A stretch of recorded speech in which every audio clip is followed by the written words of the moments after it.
எந்த வயசாக இருந்தாலும் வெயிட் லாஸ் பண்ணுறது சாத்தியமாக மாறும். மெட்டபாலிசம் சரியாக நடக்கும். அது சரியாக நடக்கும்போது ஆட்டோமேட்டிக்காக உங்களுக்கு எடையும் குறைய ஆரம்பிக்கும்.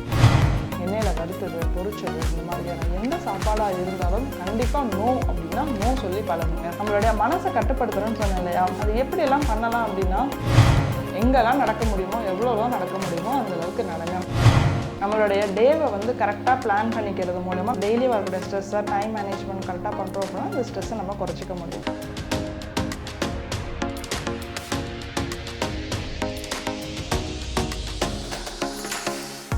அனைவருக்கும் வணக்கம். உடல் எடை வேகமாக குறைக்க 100 டிப்ஸ் அப்படிங்கிற ஒரு புத்தகம் எழுதிருந்தேன். அதுல இருந்து ஒரு 10 டிப்ஸை மட்டும் இன்னைக்கு வீடியோவில் பார்க்கலாம். அதில் ஃபர்ஸ்ட் விஷயம் என்ன அப்படின்னா, வெயிட் லாஸ் பண்ணுறதுக்கு நம்மளுக்கு 3 விஷயங்கள் நம்ம பேலன்ஸ் பண்ணணும். ஒன்று நம்மளுடைய பாடி, மைண்ட் அண்ட் நம்மளுடைய சென்சஸ். இது 3ஐயும் நம்ம பேலன்ஸ்டாக வச்சுக்கிறோம் அப்படின்னாவே வெயிட் லாஸ் பண்ணுறது சாத்தியம்தான். உடலை பொறுத்த வரைக்கும் உடற்பயிற்சி செய்யறது, நம்ம ஹெல்த்தியான ஃபுட்டை எடுத்துக்கிறது, இதெல்லாம் ரொம்ப யூஸ்ஃபுல்லாக இருக்கும். அண்ட் மனதை நம்ம கண்ட்ரோல் பண்ணி வைக்கிறோம். ஏன்னா நம்ம வெயிட் லாஸ்ன்னு ஆரம்பிக்கும் போது அதை சாப்பிடணும் இதை சாப்பிடணுங்கிற ஒரு கிரேவிங்க்கு போக நம்ம மனசை கண்ட்ரோல் பண்ணி ஒரு பேலன்ஸ்குள்ளே வச்சுக்கிறதும் ரொம்ப யூஸ்ஃபுல்லாக இருக்கும். சென்சஸ், நம்மளுடைய நிறைய விஷயங்கள் நம்ம கேட்குறோம், நம்ம பார்க்குறோம், அது எல்லாமே வெயிட் லாஸ் ரிலேட்டடானதாக இருக்கட்டும். நம்மளுடைய எண்ணங்களையும் வெயிட் லாஸ் நோக்கி மட்டுமே நம்ம இது பண்ணலாம். இந்த 3ஐயும் நம்ம சரியாக பேலன்ஸ் பண்ணுறோம். நம்மளோட ஃபுட் ஹேபிட்ஸ், நம்மளுடைய மனசு, நம்மளுடைய சென்சஸ் கரெக்டாக பேலன்ஸ்ஃபுல்லாக வச்சுக்கிறோம் அப்படின்னாவே வெயிட் லாஸ் பண்ணுறது கண்டிப்பாக சாத்தியம் தான். எந்த வயசாக இருந்தாலும் வெயிட் லாஸ் பண்ணுறது சாத்தியமாக மாறும். 2வது டிப்ஸ் என்ன சொல்லியிருக்கேன் அப்படின்னா, தண்ணி.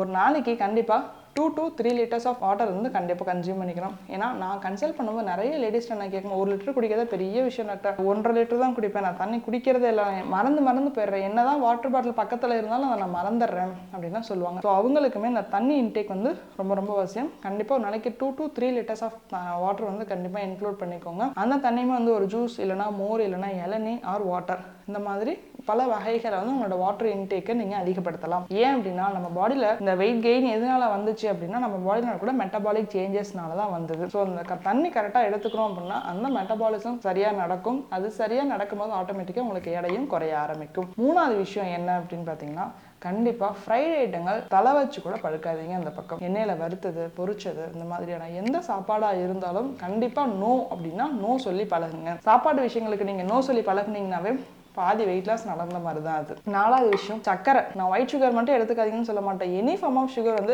கண்டிப்பாக அவாய்ட் பண்ணிடுங்க. சக்கரையாக இருக்கட்டும், நாட்டு சக்கரையாக இருக்கட்டும், எல்லாமே ஒன்று இன்டர்லிங்க் தானே. நாட்டு சக்கரைக்கு அடுத்த ஃபார்ம் தான் இது வெள்ளை சக்கரை. அதை அவாய்ட் பண்ணுறீங்க அப்படின்னா இதையுமே அவாய்ட் பண்ணிடுங்க.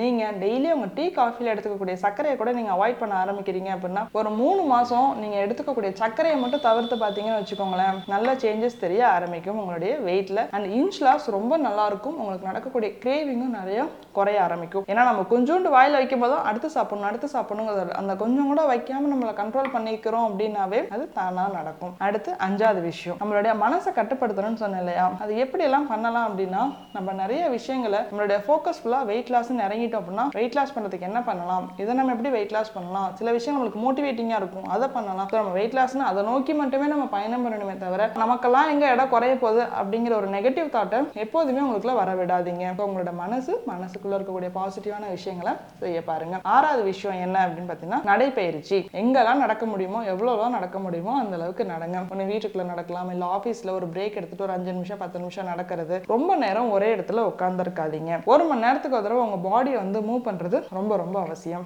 அதனால மூவ் பண்ண பழகுங்க. அடுத்து 7வது விஷயம், நம்மளுடைய ஸ்ட்ரெஸ் லெவலை நம்ம குறைக்கணும். ஸோ ஸ்ட்ரெஸ் லெவலை குறைக்கணும் அப்படிங்கிறதுக்காக நாளையிலேருந்து நான் 1 மணி நேரம் உட்காந்து தியான பயிற்சி பண்ணுவேன், என்னோட மன அழுத்தத்தை குறைப்பேன் அப்படிங்கிறது பாசிபிளே கிடையாது. பண்ணக்கூடிய சின்ன விஷயங்கள், சின்ன எதிர்பார்ப்புகளை நம்ம குறைச்சிக்கிறோம் அப்படின்னாவே நம்மளுக்கு பாதி ஸ்ட்ரெஸ் இருக்காது. நம்மளுடைய டேவை கரெக்டாக பிளான் பண்ணிக்கிறது மூலமா டெய்லி வரக்கூடிய ஸ்ட்ரெஸ்ஸை டைம் மேனேஜ்மெண்ட் கரெக்டாக பண்ணுறோம் அப்படின்னா அந்த ஸ்ட்ரெஸ்ஸை நம்ம குறைச்சிக்க முடியும். ரிலேஷன்ஷிப்பில் வர ஸ்ட்ரெஸ் நம்ம எக்ஸ்பெக்டேஷன்ஸ் அதிகமாக இல்லை அப்படின்னாவே நம்மளுக்கு அந்த ஸ்ட்ரெஸ் குறைய ஆரம்பிக்கும். ஸோ நம்மளுக்கு அந்த ஸ்ட்ரெஸ் குறைஞ்சாவே ஆட்டோமேட்டிக்காக நம்ம வெயிட் லாஸ் ஜர்னிக்குள்ளே நம்ம என்டர் ஆகிறோம் அப்படிங்கிறதும் அர்த்தம். அதனால எப்படியெல்லாம் உங்களால் ஸ்ட்ரெஸ் லெவலை குறைச்சிக்க முடியுமோ அப்படியெல்லாம் ஸ்ட்ரெஸ்ஸை குறைச்சிக்கோங்க. நிறைய பேத்துக்கு ஒரு பழக்கம் இருக்கும், அது என்ன அப்படின்னா டிவி பார்த்துக்கிட்டே நம்ம சாப்பிட்றது. என்னெல்லாம் சாப்பிடலாம் அப்படின்னா, டிவி பார்த்துட்டே இருக்கும்போது உங்களுக்கு குறிக்கணும்னு தோணுச்சுன்னா ஒரு கேரட்டு, ஒரு குக்கும்பர், இல்லைனா ஆனியன் டொமேட்டோ கட் பண்ணி போட்ட ஒரு சாலட் மாதிரி, இல்லைனா பொரி மாதிரியான விஷயங்கள், இல்லைனா மசாலா பொரி மாதிரியான விஷயங்கள், இல்லைனா பாப்கார்ன் மாதிரியான விஷயங்கள், இது எல்லாமே உங்களுடைய ஸ்நாக்ஸில் இல்லை டிவி பார்க்கும்போது நீங்கள் குறிக்கிறதுக்கு யூஸ் பண்ணலாம். அதை விட்டுட்டு நிறைய பீஸா வாங்கி டிவி பார்த்துட்டு பீஸா சாப்பிட்றது, படம் பார்த்துட்டு வந்து நிறைய ஜங்க்ஸ் வச்சு சாப்பிட்றது, இந்த மாதிரியான பழக்கங்களை கொஞ்சம் அவாய்ட் பண்ணிடுங்க.